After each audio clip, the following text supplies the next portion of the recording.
Bonjour à tous, chers concitoyens, concitoyennes de Terrebonne.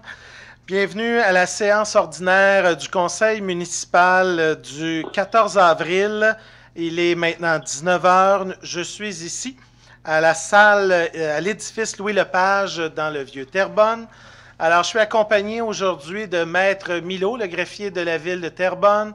Je suis accompagné, bien entendu, de notre directeur général adjoint au niveau de la ville de Terrebonne, M. Stéphane Larrivée, et de notre représentant de la direction des communications qui, ce soir, agira, qui reprendra les différentes questions qui seront posées par les citoyens qui nous ont fait parvenir des questions. Alors, vous me permettrez, comme maire de Terrebonne, vous savez, c'est une séance toute spéciale. Tous mes collègues membres du conseil municipal sont par voie téléphonique. Alors, à ma gauche et donc à votre droite, d'une certaine manière. Alors, ceux-ci pourront intervenir chemin faisant lors de la séance du conseil municipal. Alors, c'est le nouveau modèle depuis l'arrivée, donc depuis la pandémie sur la COVID-19. Alors, vous comprendrez là un peu les règles de distance là qu'on s'est établies pour les séances du conseil municipal. Vous me permettrez de faire une petite introduction à cette séance parce qu'au cours des dernières semaines, depuis la dernière séance du Conseil, de nombreux éléments ont évolué et je souhaitais donc en introduction à cette séance du Conseil m'adresser à vous tous, chers concitoyens. Alors voilà déjà un mois que notre quotidien a basculé avec cette pandémie de la COVID-19, avec la mise en place de mesures visant un certain confinement de la population du Québec. Une réalité qui a momentanément transformé nos vies et a fait appel à notre capacité d'adaptation. L'administration municipale s'est d'ailleurs ajustée à plusieurs niveaux pour continuer d'offrir les meilleurs services à la population de Terrebonne. Le télétravail touche maintenant 250 employés et l'ensemble de nos directions municipales demeure active. D'ailleurs, nous avons même élargi aujourd'hui le centre téléphonique de la ville de Terrebonne, le 450-961-2001, pour les appels non urgents en lien avec les services municipaux. Nos équipes de l'urbanisme durable sont toujours à l'œuvre pour faire cheminer vos projets. Et enfin, la direction du génie sont aussi à la conception des grands travaux pour la saison 2020 qui seront certainement utiles à la relance économique. Bien sûr, nos équipes assurent les mesures d'urgence, comme vous le savez, en lien avec la COVID-19. Ces équipes sont à l'œuvre sous l'habile direction de M. Sylvain Dufresne, qui dirige cette équipe depuis 4 semaines déjà. Je remercie l'ensemble de nos employés de première ligne qui font un travail exemplaire sur le terrain et aussi à nos autres employés qui poursuivent le plus normalement possible les activités de l'organisation. D'ailleurs, les prochaines semaines forceront le conseil municipal à transformer le fonctionnement de nos activités de participation citoyenne. Le modèle actuel des séances du conseil municipal en est un bel exemple. Je veux d'ailleurs remercier mes collègues et la direction du greffe, mais aussi de la direction générale, qui s'efforcent à rendre notre travail le plus optimal dans les circonstances. Bientôt, nous comptons d'ailleurs profiter de notre futur plan stratégique 2025 de la ville de Terrebonne, chers citoyens, pour vous solliciter votre contribution à nos réflexions par un outil virtuel de consultation, surveiller les prochaines annonces de la ville de Terrebonne. Des adaptations nécessaires pour continuer aussi seront mises en œuvre pour notre communauté et aussi pour relancer notre économie le plus rapidement possible. C'est dans cette perspective que je ferai appel à la contribution volontaire de tous afin de se doter d'un plan de match adapté aux circonstances. Demain, la MRC Limoulins fera connaître un plan de soutien d'1,54 million donc pour nos PME et d'autres mesures de flexibilité seront offertes par l'entremise de notre service du développement économique fort actif depuis quelques semaines en compagnie des partenaires, notamment de la Chambre de commerce et d'industrie Limoulins. Nous sommes aussi conscients des difficultés et des inquiétudes de nos commerçants locaux. Cette crise affecte tout le monde. C'est pour cette raison que nous ne ménagerons pas les efforts pour appuyer la relance économique avec les gouvernements à Québec et à Ottawa. L'heure est à la collaboration Comme notre ville, notre plan d'immobilisation, triennal d'immobilisation, adopté unanimement, sera aussi un fer de lance pour soutenir cette relance économique. Le contexte nous amènera sûrement à accélérer certains projets et à mieux réfléchir sur d'autres aspects. Par ailleurs, la venue prochaine de l'entreprise Métro, qui est un fleuron québécois à Terrebonne, et la disponibilité en 2023 de près de 3 millions de pieds carrés industriels sera certes un élément qui favorisera notre relance économique au cours des prochaines années. J'aurai l'occasion dans les prochains mois de vous en parler davantage.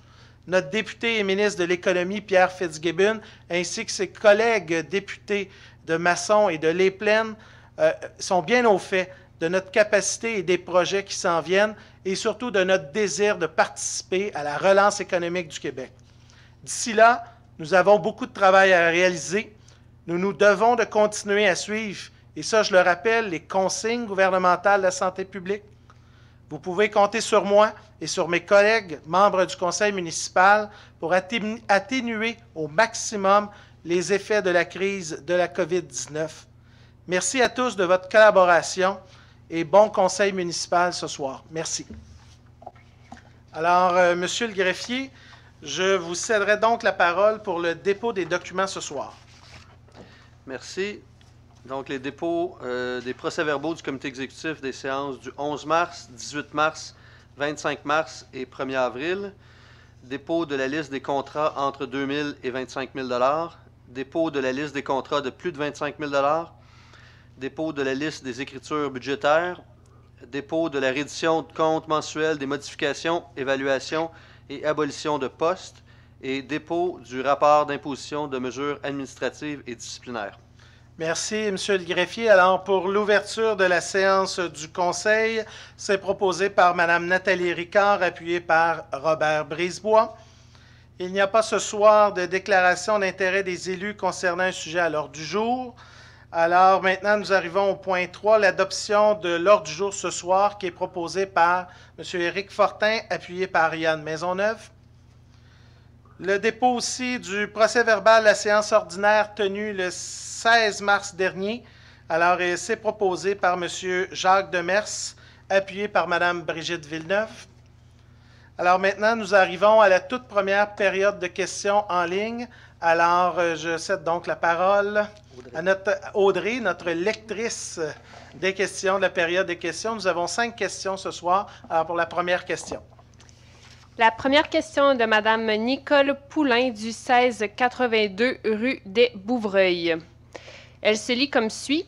Excréments de chiens. Mon voisin ne ramasse pas les excréments de ses chiens dans la cour arrière depuis la pandémie. Hier, quand la neige a fondu, j'ai trouvé 3 sacs d'excréments de chiens dans ma cour près de sa clôture. Question d'hygiène et de salubrité, et confinés comme nous le sommes à la maison, n'y aurait-il pas lieu d'intervenir à la fin que l'on puisse au moins profiter du seul endroit où l'on peut prendre l'air pur? Alors, merci Mme Poulain. Je veux donc vous remercier de votre question ce soir. Vous me permettrez tout d'abord de souligner que les membres du conseil municipal, il y a un peu plus d'1 an, ont adopté une nouvelle réglementation, notamment sur les cas spécifiques et de l'importance pour les citoyens qui ont des animaux, mais dans ce cas-ci, un chien. L'importance et la durée et le temps qu'ils ont pour entretenir leur terrain et, bien entendu, ramasser les excréments de leur chien sur leur propre terrain personnel. Bien entendu, je fais appel aujourd'hui à notre civisme et au respect entre les voisins qui se côtoient avec une certaine distance depuis quelque temps et sur une fréquence un peu plus grande depuis 1 mois, à se respecter et à se soutenir. Alors, je recommanderais à Mme Poulain, d'abord, si elle peut entrer en communication avec son voisin, lui signifier cette situation et voir s'il y a possibilité en tant que voisin, en tant que citoyen, de régler cette situation qui, effectivement, peut être désagréable. Si règlement il n'y a pas, je lui rappelle 2 choses. D'abord, nous avons à la Ville de Terrebonne un règlement sur les bruits et les nuisances qui permet à un citoyen de déposer une plainte en toute confidentialité auprès du service de l'entretien du territoire et de la sécurité publique. Alors, c'est l'article 2.1 sur les bruits et nuisances et il y a toute une description de la réglementation qui touche plus spécifiquement ces aspects. Évidemment, il y a aussi toute la gestion de la population animale qui relève de notre service de police et bien entendu de l'organisme mandaté par la Ville de Terrebonne. Alors, je recommande donc s'il n'y a pas, donc à Mme Poulain, que si la situation ne se résorbe pas de façon entre bons voisins, donc dans un bon voisinage, elle peut entrer soit en communication avec le service de police ou avec la Ville de Terrebonne et un inspecteur pourrait se déplacer et signifier donc des avis auprès du citoyen récalcitrant. Comme vous le savez, des constats d'infraction peuvent être émis et les montants peuvent varier là, selon les types de contraventions. Vous comprendrez ce soir que je vais recommander qu'on y aille plutôt d'une manière de bon voisinage et de dialogue avant de faire solliciter l'intervention de nos corps policiers. Alors voilà pour cette première question. La prochaine est de José Marin, 4031 rue d'Angora. Salut, j'ai une question. Je viens acheter ma maison avec les taxes de bienvenue. Est-il possible de nous aider avec ce paiement? Merci pour votre aide et votre réponse. Alors, bonsoir, Madame Marin. Alors, donc, je veux donc saluer, vous remercier pour votre question. Ce soir, effectivement, ce soir, le conseil municipal va entériner une résolution qui va notamment permettre aux citoyens, que ce soit pour la taxe de mutation ou pour les différents paiements qui étaient planifiés ou prévus pour le mois de mai prochain ou le début juillet. Alors, les citoyens qui ont perdu des revenus à court terme et qui se retrouvent dans une situation ou dans l'incapacité d'assumer leur taxation municipale, on les invite à communiquer avec des services de trésorerie, donc des finances de la Ville de Terrebonne. Et à cet effet, elle pourra donc avoir un aménagement sans intérêt jusqu'au 31 juillet prochain. Alors évidemment, si la situation perdure, le Conseil pourrait voir à d'autres solutions, mais à l'heure actuelle, ce qui est le plus important de retenir, c'est qu'on veut offrir le plus de flexibilité possible, notamment en prenant des ententes de paiement avec les citoyens au cours des prochains mois.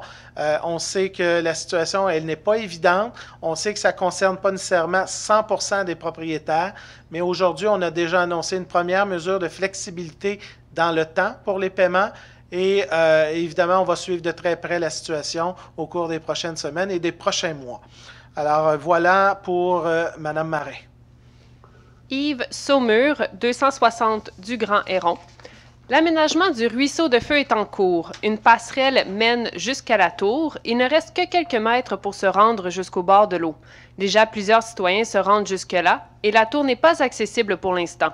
De toute façon, le 19 septembre 2018, lors d'une assemblée de citoyens concernant le ruisseau de feu et dont M. Maisonneuve était présent, les citoyens s'étaient exprimés sur la non-pertinence de construire une tour, mais favoriser l'aménagement d'un sentier et d'un quai ou autre installation aux abords de la rivière des Prairies. Alors, est-ce qu'en 2021, il y aura un aménagement jusqu'à la rivière? Alors, je céderai la parole à M. Stéphane Larrivé, directeur général adjoint. Alors, M. Larrivé. Oui, encore, oui. Merci, M. le maire. Donc, pour répondre à M. Saumur, dans un premier temps, il faut juste comprendre que lors de la soirée d'information aussi de septembre 2018, on avait expliqué que ce projet-là est d'une ampleur assez importante. Il y avait une entente tripartite, donc entre la ville, le promoteur et Canard Illimité. Dans cette entente-là, il y avait déjà tous les sentiers, ou en gros les sentiers qui devaient être construits. Et ce n'était pas prévu de se rendre jusqu'au bord de la rivière. Concernant ce point-là, il y a une protection, il y a de la nidification. Donc, le ministère de l'Environnement, Canard Illimité, nos partenaires, finalement, étaient en désaccord à ce que les sentiers puissent s'approcher de ces lieux-là. Donc, c'est pas possible de pouvoir accéder au bord de la rivière directement. Pour ce qui est de la tour, bien évidemment, on est en travaux. L'accessibilité à la tour va se faire sous peu. Et puis, il faut aussi voir qu'il y a plein d'autres sentiers qui vont être construits prochainement. Donc, c'est une phase de la construction. Il y aura d'autres phases dans le futur. Et puis, on s'engage à aménager tout ça très prochainement dans les années à venir. Merci, M. Larrivé. Alors, prochaine question. Sylvain Robin, 204 700 boulevard Lucille. C'est une question qui se lit en 3 points. Bonjour. Point numéro 1. Sur Marcel Terrien, il y a un bout de piste cyclable qui n'est pas terminé en asphalte juste avant l'entrée du IGA. J'aimerais savoir quand ce bout sera asphalté chaque année, comme maintenant la Ville doit intervenir pour niveler ce bout qui reste plein d'eau et de trous après chaque pluie, après la période hivernale. Donc, je m'attends à ce que la Ville nivelle à nouveau ce bout le plus rapidement, car cette partie de piste sert aussi de trottoir pour les gens du secteur. Point 2. Lors de la finalisation du boulevard Lucille-Teasdale, il y a 3 ans, il devait avoir une connexion de piste cyclable sur le côté nord de Teasdale pour rejoindre le Petit Pont et ensuite se rendre sur Marcel Terrien. Rien n'a encore été fait l'an dernier. Une piste asphaltée a été faite à côté du IGA, mais pas de continuité jusqu'au boulevard Lucille-Teasdale. À quand la connexion? Et point 3. Parlant du boulevard Lucille-Teasdale, je ne sais pas, Monsieur le maire, si vous avez eu la chance de passer sur celui-ci, qui est votre porte d'entrée à la ville. Il n'a que 3 ans et est déjà pas mal défraîchi, pour rester poli. Les résidents du secteur ont attendu presque 8 ans pour voir les travaux, mais déjà l'été dernier, les mauvaises herbes étaient plus hautes que les arbustes. J'ai dû faire un appel à la ville pour corriger la situation, car le gazon, il n'en a plus, vous savez, la pause gazon, un 6 décembre 2016, pendant qu'il neige, donne un résultat comme le boulevard, ressemble aujourd'hui de plus. Lors du déneigement, les différents intervenants font la vie dure aux arbustes. Le centre est beau, vous devriez voir les côtés et à des endroits, il y a du gravier au lieu du gazon. Donc, pensez-vous être en mesure de lui rendre un peu de dignité cet été? Pour que les résidents du secteur soient fiers de leur secteur, je serais prêt à faire un petit tour avec un responsable de la ville pour démontrer à quoi ressemble notre boulevard qui a une des portes d'entrée de la ville et du centre hospitalier. Nous sommes fiers de notre environnement. Est-ce que la ville l'est et peut remédier à la situation? Merci, espérant un suivi. Alors, je céderai à nouveau la parole à M. Stéphane Larrivé. Alors, M. Larrivé. Oui, merci, M. le maire. Donc, bon, M. Robin, je vais y aller avec les 3 mêmes sections. Donc, la première, pour ce qui est de la piste cyclable sur Marcel Terrien, c'est un bout de terrain, évidemment, qui n'appartient pas à la ville pour l'instant. Donc, c'est pour cette raison-là qu'il y a une discontinuité. Cependant, ce terrain-là, il y a un promoteur qui vient de l'acquérir dernièrement et on est pour parler avec lui pour qu'il puisse nous céder ce petit bout-là pour pouvoir continuer la piste cyclable sur Marcel Terrien. Et d'ici là, évidemment, il y aura les travaux publics qui iront niveler pour le rendre le plus agréable possible. Mais c'est quelque chose qui devrait s'en venir bientôt avec l'entente avec le promoteur. Ce qui m'amène au deuxième point, qui est un peu la même chose, c'est le lien qui part de Marcel Terrien qui descend vers Lucille-Teasdale en passant par le petit sentier, lequel il y a le petit pont. C'est la même chose, c'est sur un terrain privé, donc c'est le même promoteur, le même propriétaire. Donc nous sommes aussi en discussion avec lui. Il veut faire un projet, donc il va devoir céder une partie de son terrain pour pouvoir ramifier le réseau cyclable. Donc, tout ça étant pour parler devrait voir le jour prochainement. Pour ce qui est du troisième point, je suis moi-même passé. J'ai vu aussi comment c'était dans ce coin-là. Donc, effectivement, beaucoup de petites roches. Faut comprendre que bon, le sel, la roche hivernale, il y a des travaux de construction encore dans ce secteur-là. Donc, c'est sûr que les terre-pleins, les aménagements sont malmenés. Ceci dit, il y avait aussi des problèmes avec l'entrepreneur qu'il faut peut-être tenir un peu plus serré.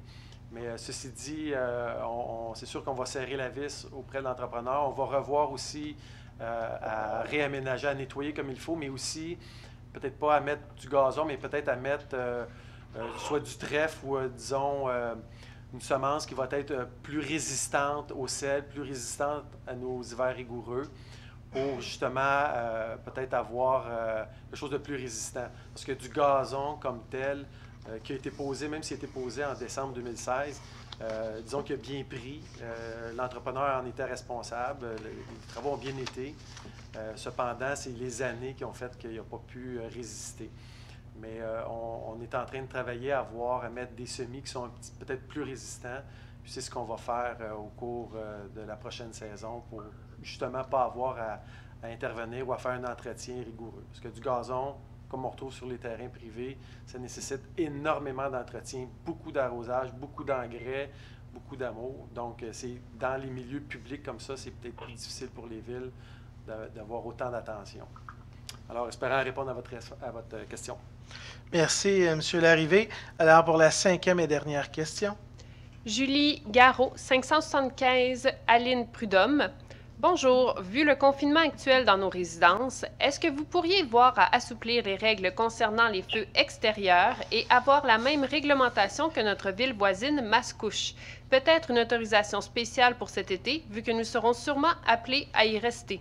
Et cela tout en étant en sécurité avec des règles claires et précises, et si les gens y contreviennent, eh bien une contravention s'appliquerait automatiquement. Merci. Alors, merci beaucoup, Mme Garot, d'abord de votre question.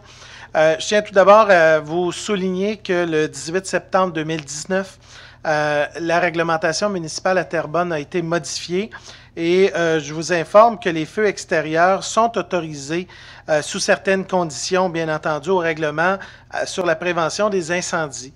En d'autres mots, les feux de foyer extérieurs avec cheminée et par étincelle, dégagés de 3 mètres de tout bâtiment et lignes de propriété et accessoires permettent donc aux citoyens de bénéficier, de profiter donc de ce type de feu extérieur encadré.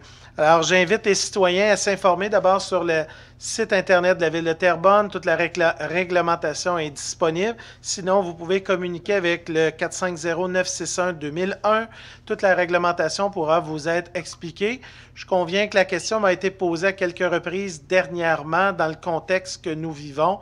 Alors, je tiens à préciser à nos concitoyens que le Conseil s'est penché sur cette question l'an dernier et a formulé une nouvelle réglementation qui, je pense, est plus permissive, mais avec un certain encadrement parce que vous conviendrez que notre service des incendies ne souhaiterait pas aussi intervenir sur différentes résidences ou milieux où le risque d'incendie pourrait être plus grand là, au cours des prochaines semaines.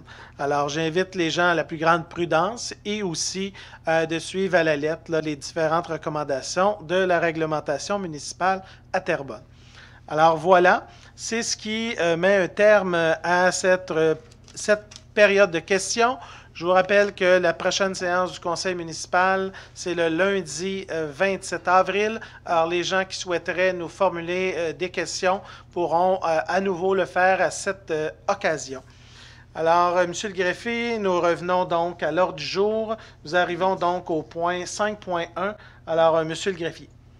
Merci. Donc, à l'article 5.1, il est résolu que le règlement permettant l'aménagement de l'établissement situé au 985 boulevard Moody pour des fins de garderie soit adopté sous le numéro 756. Alors, c'est proposé par M. Réal Leclerc, appuyé par Simon Paquin. À l'article 5.2, il est résolu que le règlement permettant l'aménagement temporaire de l'établissement situé au 893-931 rue Léon Martel pour des fins de garderie soit adopté sous le numéro 757. Proposé par Nathalie Ricard, appuyé par André Fontaine. À l'article 5.3, il est résolu que le Conseil appuie la candidature de M. Yann Maisonneuve à titre de membre du Conseil d'administration de la Fédération canadienne des municipalités, FCM, pour la période de juin 2020 à juin 2021. Alors, c'est proposé par M. Éric Fortin, appuyé par M. Robert Morin. Je sais que M. Yann Maisonneuve voulait dire quelques mots. Alors, M. Maisonneuve, on vous écoute? Oui, merci, M. le maire. Merci. En fait, je veux juste remercier mes collègues pour l'appui pour ce point-là. Merci. Merci. Alors, merci et bonne chance à M. Maisonneuve. Alors, en 5.4. À l'article 5.4, il est résolu que le Conseil autorise que la Ville couvre, et ce, depuis le 1er janvier 2020, tous les volets déterminés auparavant en matière d'assurance, à l'exception du volet automobile. Alors, c'est proposé par Yann Maisonneuve, appuyé par Mme Nathalie Bellavance. À l'article 5.5, il est résolu que le Conseil demande au ministre des Transports que la Ville soit exemptée de détenir une assurance automobile. Alors, c'est proposé par M. Simon Paquin, appuyé par Yann Maisonneuve. À l'article 5.6, il est résolu que le Conseil adopte le premier projet de règlement divisant la Ville de Terrebonne en 16 districts électoraux, désignant et délimitant ces districts sous le numéro 764, et ce, en vue des prochaines élections municipales qui se tiendront en novembre 2021. Alors, c'est proposé par M. Éric Fortin, appuyé par Yann Maisonneuve.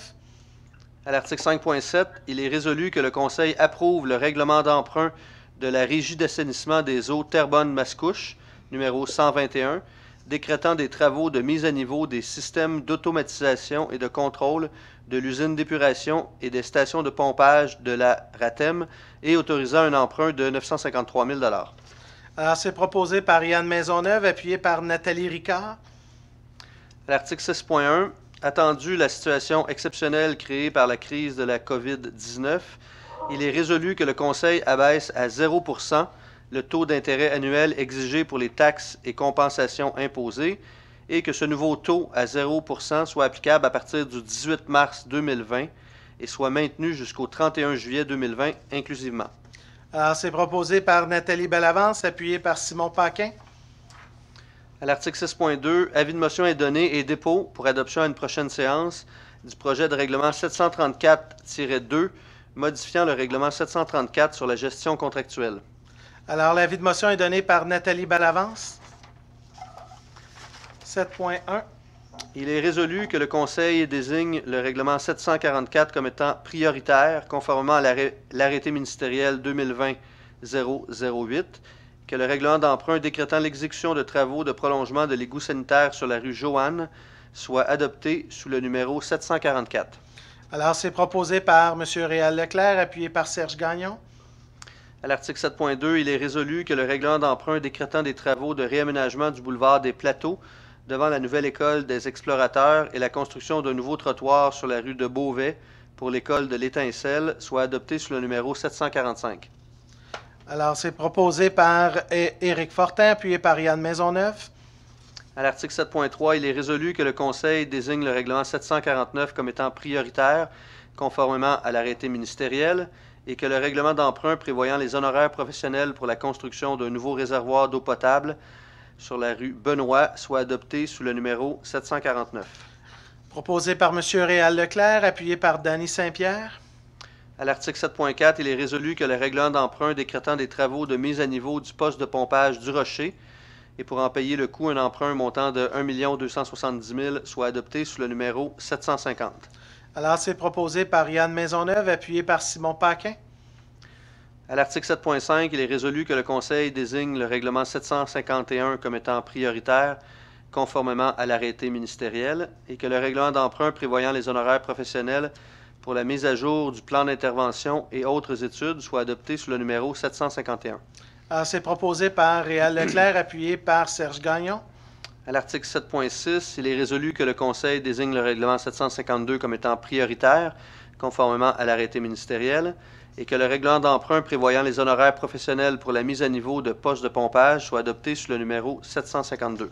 Proposé par Yann Maisonneuve, appuyé par Nathalie Ricard. À l'article 7.7, il est résolu que le Conseil désigne le règlement 754 comme étant prioritaire, conformément à l'arrêté ministériel, et que le règlement d'emprunt prévoyant les honoraires professionnels pour la construction de la caserne d'incendie numéro 4 soit adopté sous le numéro 754. Alors, proposé par Danny Saint-Pierre, appuyé par Brigitte Villeneuve. À l'article 7.8, il est résolu que le Conseil désigne le règlement 755 comme étant prioritaire, conformément à l'arrêté ministériel, et que le règlement prévoyant des honoraires professionnels pour l'élaboration d'un plan de gestion des débordements soit adopté sous le numéro 755. Proposé par Réal Leclerc, appuyé par Serge Gagnon. À l'article 7.9, il est résolu que le Conseil désigne le règlement 758 comme étant prioritaire et que le règlement d'emprunt décrétant des travaux de jalonnement dynamique des stationnements dans le Vieux-Terrebonne soit adopté sous le numéro 758. Alors, c'est proposé par M. André Fontaine, appuyé par Réal Leclerc.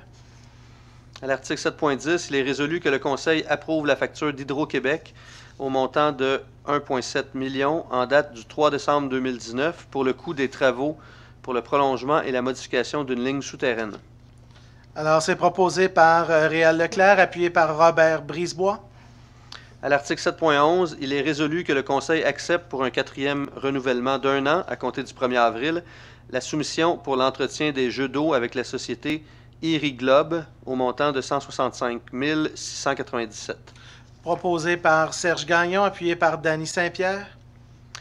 À l'article 7.12, il est résolu que le Conseil accepte pour un 4e renouvellement d'1 an à compter du 1er avril la soumission pour l'entretien horticole d'aménagement paysager avec la société Frontières Jardin au montant de 213 674. Alors, c'est proposé par Réal Leclerc, appuyé par Serge Gagnon. À l'article 7.13, il est résolu que le Conseil autorise le maire et le greffier à signer la convention Programme de mise en valeur intégré avec Hydro-Québec. Alors, proposé par Serge Gagnon, appuyé par Brigitte Villeneuve. À l'article 7.14, avis de motion est donné et dépôt pour adoption à une prochaine séance du projet de règlement d'emprunt 696-1, modifiant le règlement décrétant des travaux d'élargissement de l'avenue Claude-Léveillé et prévoyant un emprunt au montant de 1 207 000. Alors, l'avis de motion est donné par M. Éric Fortin. À l'article 7.15, avis de motion est donné et dépôt pour adoption à une prochaine séance du projet de règlement 748-1, modifiant le règlement numéro 748 de délégation de pouvoir et de suivi et contrôle budgétaire. Alors, l'avis de motion est donné par Mme Nathalie Bellavance. À l'article 7.16, il est résolu que le Conseil désigne le règlement 719-1 comme étant prioritaire, conformément à l'arrêté ministériel, et que le règlement d'emprunt modifiant le règlement 719 décrétant des travaux de construction d'une conduite d'aqueduc afin d'augmenter le montant de l'emprunt et de modifier la répartition des coûts des travaux soit adopté sous le numéro 719-1. Alors, c'est proposé par M. Serge Gagnon, appuyé par Réal Leclerc. 8.1, dérogation mineure. Oui, à l'article 8.1 pour les dérogations mineures, il est résolu.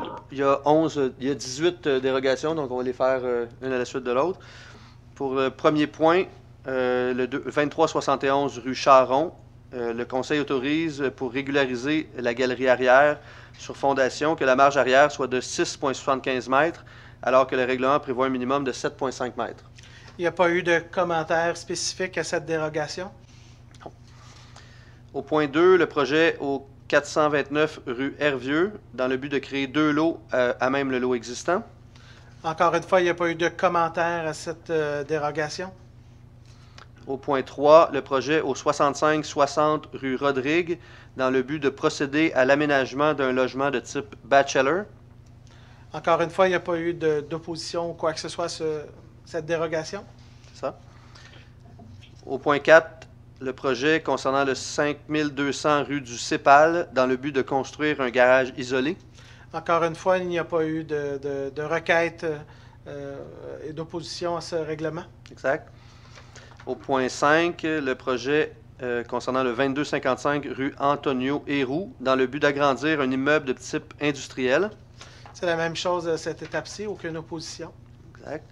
Au point 6, le projet concernant le 420 Côte de Terrebonne, dans le but de construire un nouveau garage isolé. Même chose, aucune requête d'opposition à cet effet. Au point 7, le projet concernant le 350 4e Avenue, dans le but de procéder à l'aménagement d'un logement de type bachelor. C'est la même chose, aucune opposition. Au point 8, le projet concernant le 1564 Chemin Saint-Charles, dans le but de réaliser un projet de subdivision. Même chose sur ce dossier-là. Au point 9, le projet concernant le 1079 rang Saint-François, dans le but de réaliser un projet de subdivision. Même chose à cette étape-ci. Point 10, le 1270 boulevard Moody, dans le but d'installer une enseigne rattachée au bâtiment. Même chose, aucune requête d'opposition. Au point 11, le projet concernant le 1407 rue Nationale, dans le but d'agrandir un bâtiment industriel.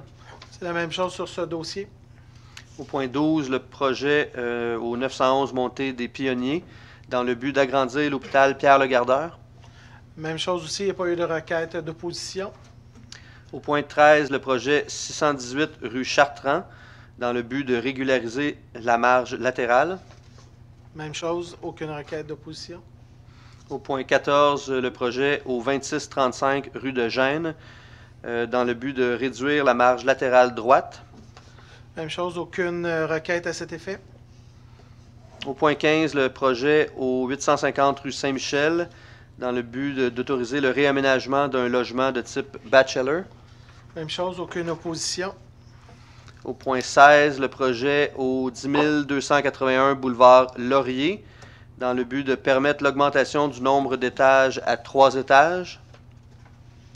Même chose, aucune demande à cette dérogation. Au point 17, le projet au 173 rue Léon Martel, dans le but de permettre un bâtiment de 2 étages et demi. Même chose, aucune requête à cet effet. Et finalement, au point 18, le projet au 1051 rue Vigée. Alors, dans ce cas-ci, il est résolu que le Conseil refuse la demande de modification des aménagements extérieurs du site qui visait les dérogations mineures suivantes. La réduction de l'aire d'isolement le long de la ligne latérale gauche à 0 m, alors que le règlement prévoit un minimum de 1 m. La réduction de l'aire d'isolement le long des lignes arrière et latérale droite à 0 m, alors que le règlement prévoit un minimum de 1 m. Le retrait de la clôture autour de l'îlot de conteneurs, alors que le règlement prévoit une clôture d'une hauteur de 2,5 m, et le retrait de la dalle de béton sous les conteneurs, alors que le règlement prévoit que tout îlot soit construit sur une dalle de béton. Alors, ce projet est donc refusé par le Comité consultatif de l'urbanisme et le Conseil municipal ce soir. Le dit requérant peut s'adresser à la direction de l'urbanisme si jamais il souhaite redéposer une nouvelle demande corrigée en fonction des différentes spécifications. Ce qui m'amène donc pour l'ensemble de ces 18 dossiers à avoir une proposition de M. Réal Leclerc soutenue par Mme Brigitte Villeneuve. Merci. Donc, à l'article 8.2, un usage conditionnel, il est résolu que le Conseil, à la suite de la demande d'usage conditionnel pour l'immeuble ci au 192 rue Saint-Joseph, autorise l'usage habitation classe A unifamiliale au niveau du rez-de-chaussée à titre d'usage conditionnel. Alors, c'est proposé par M. André Fontaine, appuyé par Mme Brigitte Villeneuve. À l'article 8.3, il est résolu que le Conseil adopte le premier projet de règlement 1001-311, modifiant le règlement de zonage 1001 afin de créer les zones à même une partie d'une zone et d'autoriser les usages religieux dans la zone 88-68-70 sur le boulevard Laurier, et que le greffier est autorisé à procéder à un appel de commentaires écrit pour une période de 15 jours en vertu des critères établis par le ministère des Affaires municipales et de l'Habitation, et remplace ainsi le processus d'assemblée publique. Alors, l'avis de motion est donné par la conseillère Mme Nathalie Bellavance. À l'article 8.4, il est résolu que le règlement modifiant le règlement constituant le comité consultatif d'urbanisme de Terrebonne, numéro 96, concernant le mandat d'un membre, soit adopté sous le numéro 96-9. Alors, c'est proposé par Dany Saint-Pierre, appuyé par Brigitte Villeneuve.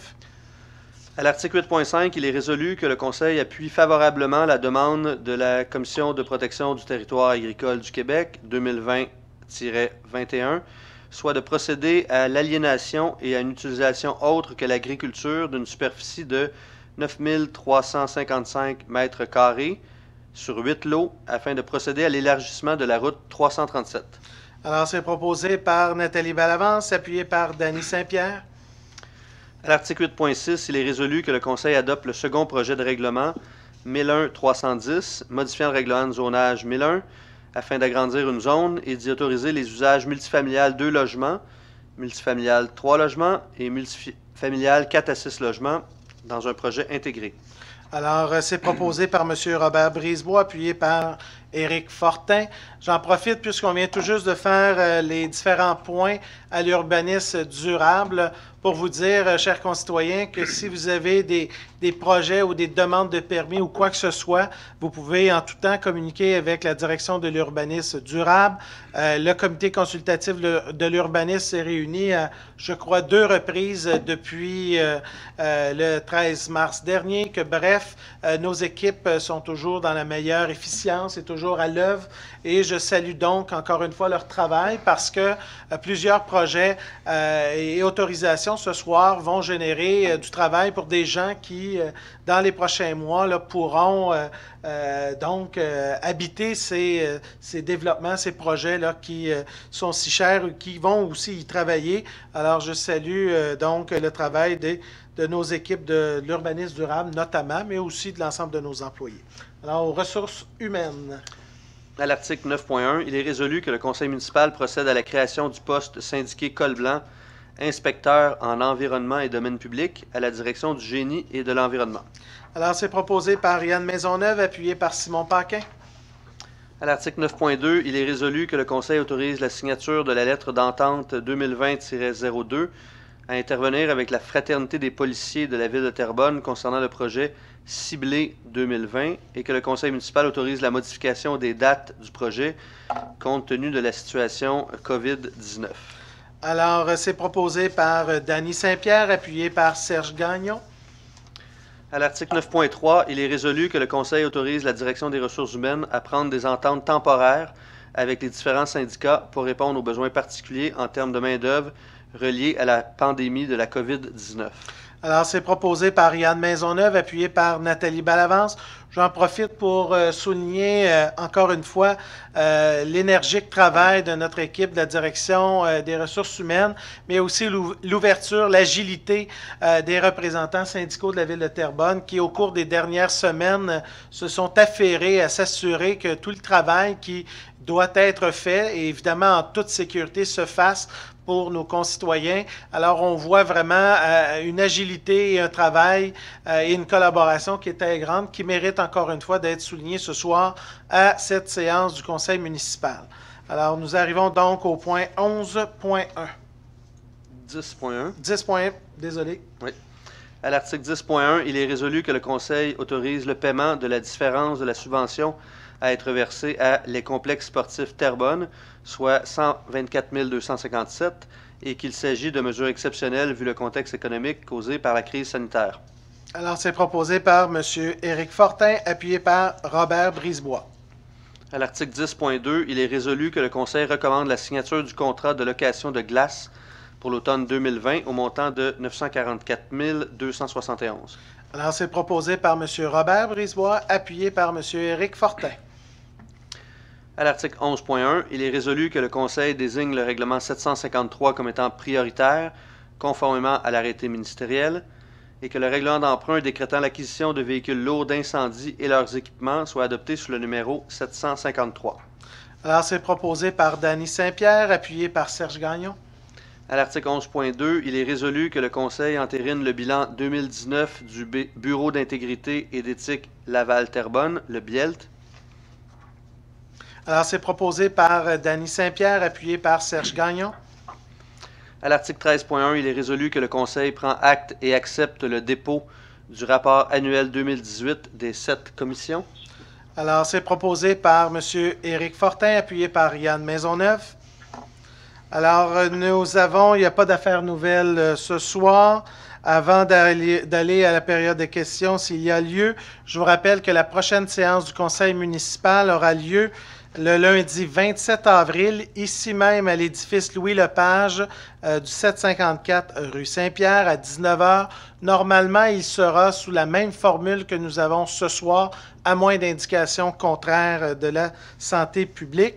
Alors, je me permets de souligner une formule qui est adaptée aux circonstances, mais une formule qui permet à tous et chacun de suivre en direct, mais aussi de poser des questions. Alors, je vous remercie donc à tous et chacun, à la direction des communications aussi, qui s'efforce vraiment, avec la direction du greffe, là, à rendre les opérations et la transmission de l'information publique là, le plus flexible.